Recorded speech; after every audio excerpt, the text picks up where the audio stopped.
Friends, आज मैं आपके लिए लाई हूँ ए वॉयज टू ब्रॉकडिंग नेक, यानी गुलिवर्स ट्रेवल का है ये पार्ट में मैं आपको पढ़ा रही हूँ। तो इसे शुरू करते हैं। इसमें क्या होता है कि गुलिवर को एक ऑफ़र आता है। ये जो कैप्टन जॉन निकोलास होते हैं, ये अपनी शिप होती है, इनकी शिप का नाम होता है एडवेंचर। ये इसे लेकर जा रहे होते हैं सूरत। तो ये इसको गुलिवर को ऑफ़र करते हैं कि वो एज ए सर्जन इस पर काम करे और चले। तो अब क्या होता है कि केप ऑफ गुड होप होती है, एक जगह का नाम है। वहाँ तक तो शिप बहुत अच्छी चलती है। फिर देखते हैं कि वहाँ पर ना जो शिप के अंदर फ्रेश वाटर है वो ख़त्म हो गया है। तो उसको कैप्टन उसको बोलते हैं कि, और देखते हैं वो कि एक लीक भी पड़ गई है उसमें, जहाज़ में उनके। तो शिप में वो बोलते हैं कि थोड़े टाइम हम यहीं रुकेंगे और उसके बाद आगे चलेंगे। फिर वो जब तक मडागास्कार तक, ये भी एक जगह का नाम है, स्ट्रेट ऑफ मडागास्कार, यहाँ पर पहुँचते हैं तो भी शिप अच्छी खासी चल रही होती है। उसके बाद क्या होता है, मोलक्का आइलैंड पे पहुंचकर एक तूफ़ान आने की संभावना होती है। और वो संभावना होते होते मतलब तूफ़ान आ ही जाता है, पर शिप आराम से उस तूफ़ान को अच्छे से कर लेता है। पर उसको कैप्टन बोलते हैं कि अभी मुझे ऐसा फील हो रहा है कि और तूफ़ान आ सकता है।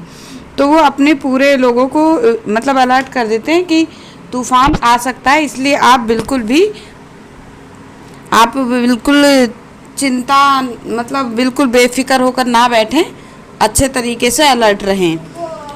इसके बाद क्या होता है कि जैसे ही वो एक जगह उनको ज़मीन दिखाई देती है, तो वो बोलते हैं कि सब लोग बोलते हैं कि हम वो ज़मीन देखना चाहते हैं। तो गुलिवर को तो इन चीज़ों का बहुत ज़्यादा शौक़ होता है, यात्रा करने का। तभी गुलिवर अपने बहुत सारे आदमियों के साथ चला जाता है। अब एकदम से वो क्या देखता है कि बहुत ज़्यादा बड़े बड़े साइज़ के आदमी, बहुत ज़्यादा, जैसे कि उसने देखा था लिलीपुट में, लिलीपुटियंस 6-6 फुट के थे। अगर आपने मेरा वो वीडियो देखा नहीं है कि वो वॉयज टू लिलीपुट, यानी लिलीपुट में वो पहुंच जाता है तो वो बहुत ज़्यादा बड़े साइज़ का हो जाता है गुलिवर, और वो सब लोग 3-3, 4-4 इंच के हो जाते, 6 इंच के हो जाते। तो अब ऐसा हो रहा था कि गुलिवर 6 इंच का हो गया था, और जितना बड़ा वो मतलब बहुत ज़्यादा बड़ा आदमी था, जो वो बहुत ज़्यादा बड़े हो जा रहे थे, यानी कि प्रोपोर्शन बिल्कुल वैसा हो जा रहा था जो उस टाइम लिलीपुट में था। अब क्या होता है कि सब लोग ना, वो बड़े बड़े लोग होते हैं, वो उनको देखते हैं कि छोटे छोटे से लोग, ये क्या चीज़ है। तभी वो उनको पकड़ने के लिए भागते हैं। वो सब तो छूट के भाग जाते हैं, गुलिवर वहाँ रह जाता है। वो किसान होता है, उसके साथ 6-7 लोग और होते हैं, वो अपने खेत पर आए होते हैं। किसान जो होता है उस खेत का मालिक होता है। किसान उसे अपने हाथ में पकड़ के घर पर ले जाता है। वहाँ वो उसकी बीवी को दिखाता है अपनी हथेली पर, कि उसकी बीवी चिल्ला के भाग जाती है। तो फिर थोड़ी देर बाद उसकी बीवी दोबारा आती है और मतलब गुलिवर की रिस्पेक्ट वगैरह देखकर उसको अपना लेती है और खुश हो जाती है। और खाने में उसको मतलब मीट और जो भी चीज़ें देती है उसको छोटी छोटी सी प्लेट में देती है, गुलिवर के बराबर की प्लेट में। उसको मतलब चाकू से या उससे फॉर्क से ऐसे करके देती, छोटे छोटे पीसेस बनाकर। और गुलिवर भी उसको बहुत ही अच्छी रिस्पेक्ट से खाता है। अब वहाँ के जो चूहे बिल्ली भी होते हैं वो उसके लिए इस बराबर होते हैं, जैसे कि हमारे सामने एक हाथी हो जाए और हाथी से भी बड़े हो जाए, तो चूहे बिल्ली भी उसके लिए इतने बड़े होते हैं। अब वहाँ की बिल्ली भी कम नहीं होती, वो गुलिवर को देखकर एकदम से जंप करती है। पर ये होता है कि गुलिवर थोड़ा बेचारा बच जाता है। अब उसके बाद क्या होता है कि उसका फार्मर का जो लड़का होता है वो भी मिस्चीवियस बॉय होता है। वो गुलिवर को उठाता है और पैर से किक करता है बहुत ज़ोर की। अब गुलिवर को तो ऐसा लग रहा होता है जैसे कि उसे आसमान में उठाया गया हो। गुलिवर को बहुत डर बैठ जाता है, एकदम से वो कांप जाता है। तभी वो फार्मर जो होता है अपने बेटे से गुलिवर को छीन लेता है।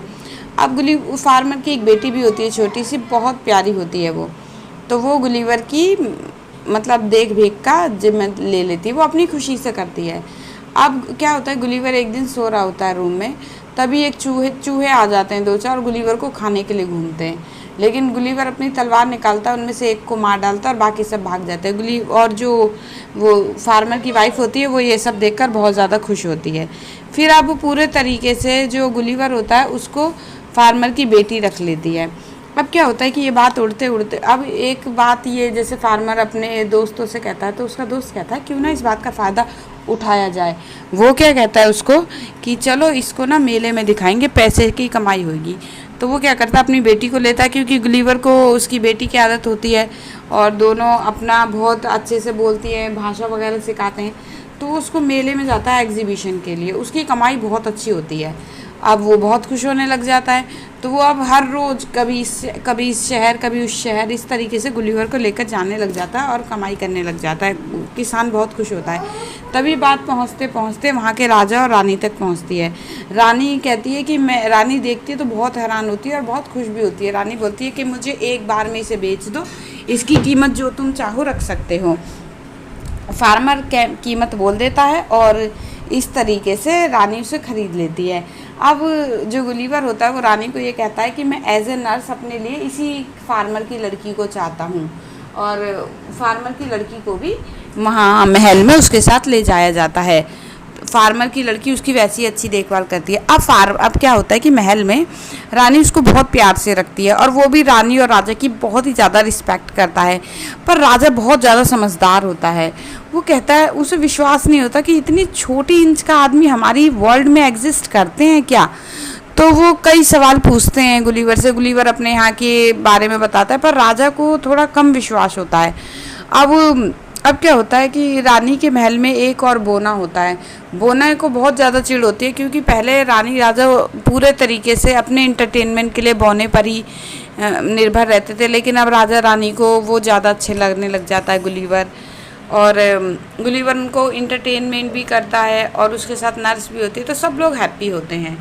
फिर राजा उसके बारे में और पूछताछ करता है, तो वो वहाँ के अपने लॉ, अपने एडमिनिस्ट्रेशन ऑफिस, इन सब के बारे में बताता है। अब राजा कहता है कि मुझे तो ये बिल्कुल भी नहीं लग रहा, क्योंकि जिस तरीके से ये मतलब गुलिवर बता रहा होता है, तो राजा को लगता है कि ये सब चीज़ तो बिल्कुल धोखाधड़ी की बातें हैं जो बताई जा रही हैं।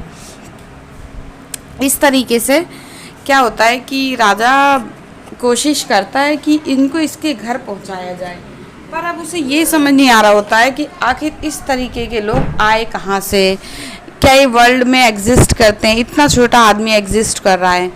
अब इस तरीके से राजा सोचते सोचते काफ़ी हद तक उसके बारे में सोचता है। अब रानी को उसकी इतनी ज़्यादा आदत हो जाती है कि वो उसके बिना खाना तक नहीं खाती है।